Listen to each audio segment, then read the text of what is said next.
Linda, my question is to you. Senator Torricelli talked about the attributes of an alternative, and I'm going to recap it, where he talked about the leadership of the alternative. He talked about the incredible focus, engagement, and of course, international coalition and presence on the ground. I would love for you to deconstruct the concept of the leadership within the alternative that you think is suitable for Iran, knowing who the Iranian regime is. Well, first of all, thank you so much for inviting me. It is always a pleasure to be back among friends and allies in this very important fight. You know, I've been following the MEK and the NCRI for many, many years. It goes back to my service at the United Nations as an independent expert on the U.S. Human Rights Subcommission. And the first time I was approached by someone in the MEK and asked to sponsor a resolution condemning the regime in Iran.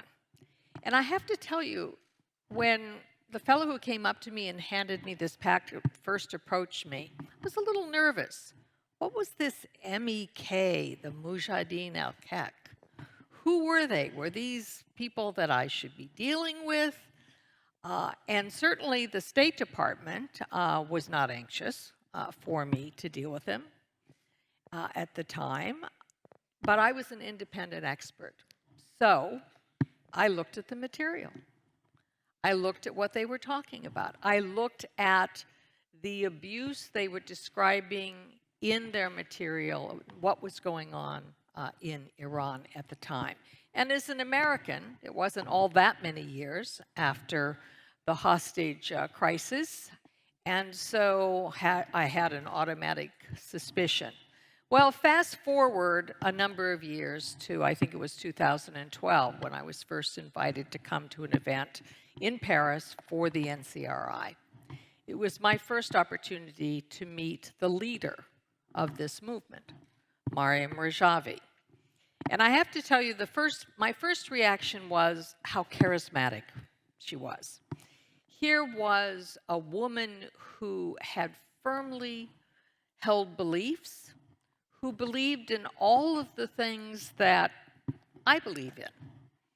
A belief that people should be free to choose their own leaders. A belief that religion is important, but every individual has the right to choose to believe how he or she wishes or not to believe if they don't. The freedom to have access to a free press where you can actually find out what's going on in the world. The right to have a free judiciary, an independent judiciary. And all of these things to me made sense. So having watched the NCRI, having watched over the years as this great movement pulls people together both inside and outside Iran, the diaspora, as well as people who are still living in Iran and are fighting the regime from within, it seems to me that Madam Rajavi and the movement she leads offers an alternative I don't see elsewhere. I certainly don't see it in the Shah and the former Shah's family. I don't see it in those who believe that it's possible to compromise with the mullahs, who every time there is an election are somehow looking for this new moderate leader who's going to change everything in Iran, and then the only thing that changed is how many people are hung from the cranes in Tehran. I don't see it in those who criticize the NCRI and its movement. I see it from the people who want to see regime change. And sadly, I haven't seen as much as I would like from my own government in the United States. I mean, just in the last few days, we've discovered that the special envoy to Iran has now had his security clearance pulled. He's now on unpaid leave. That is never a good sign, let me tell you. When they send you home and then they tell you, by the way, we're not going to pay you, never a good sign.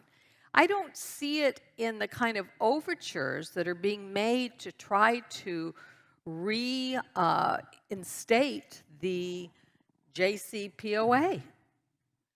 Why on earth would we want an agreement with a regime that has lied to us, that has killed our people, that lies to its own people, and that subjects them to inhumane conditions? So I look to the MEK and the National Council of Resistance as the group that offers an alternative. Now, is that alternative perfect? I don't know. But I will tell you this: if Maryam Rajavi is successful, and if regime change comes to Iran, it's going to come from the people of Iran, and they are going to be the ones who are going to choose the new leaders. So I believe that the disinformation campaign we heard about in the last panel is very much directed to try to undercut what we're seeing happening in the streets of Iran. Because we've seen now since last fall, this uprising of the people. They're rising up not just because they can't afford bread, because they can't get jobs, because they don't have the kind of life that they want to lead. They are rising up because they realize that they will never have those things as long as the mullahs rule in Iran. So that's the leadership that I'm looking forward to. That's the leadership that I think the people of Iran want. And the proof is going to be, as the English say, in the pudding. It's going to be when the people of Iran are able to choose their own leaders. It will not come from the outside. It will not come from an agreement with the United States or any group of countries to make bargains with the mullahs. And it is less likely to come if such an agreement ends up in a nuclear-armed Iran. Then it will not just be the people of Iran who will suffer. All of us will be in peril and in imminent danger. So I believe that the NCRI offers the way forward, that Maryam Rajavi's 10-point plan is a plan that I believe will be embraced by the people of Iran. And now the question is, how do we give them that opportunity? Excellent. Thank you so much. Thank you. As I said, this program is being heard in Iran. What is your message to the women and girls in Iran when they think about the alternative? Well, what is your advice to them? I'm glad, Rami, that you asked me that question, because as I listened to Bob in his very eloquent call to the people of Iran and to his prediction that there would be one person, I am here to predict today that that one person is going to be a woman. It looks like it. It is not. It does not go without notice that the uprising that began last fall began over a young woman's death. And it was women who have been abused by this regime. Before there was a Taliban, there were the mullahs, subjecting women to inhuman treatment, treating them like medieval chattel without the basic human rights that all persons are endowed with. And I believe that the fact that Maryam Rajavi is a Muslim woman and leads this movement is an inspiration to all those girls and young women and old women in Iran.